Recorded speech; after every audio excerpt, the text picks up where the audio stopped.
मम्मा मम्मा आप कहाँ जा रहे हो? अनाया, मैं ऊपर छत पे जा रही हूँ। ये कटोरी लेके क्यों जा रहे हो मम्मा? चलो आओ, दिखाती हूँ आपको क्यों लेके जा रही हूँ। चलो मम्मा। आप ये दाल की कटोरी पकड़ो, मैं दूसरी में पानी भर लेती हूँ। ओके मम्मा। चलो अब। मम्मा हमने इनमें पानी और दाल क्यों डाले हैं? बेटा, हमने ये पक्षियों के लिए डाले हैं, उन्हें भी भूख और प्यास लगती है ना। चलो अब इनको यहाँ पे रख देते हैं। मम्मा मुझे भी रखना है। ठीक है, आ जाओ, रखो।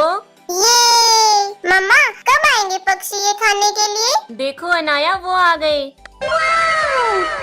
ये वाह मम्मा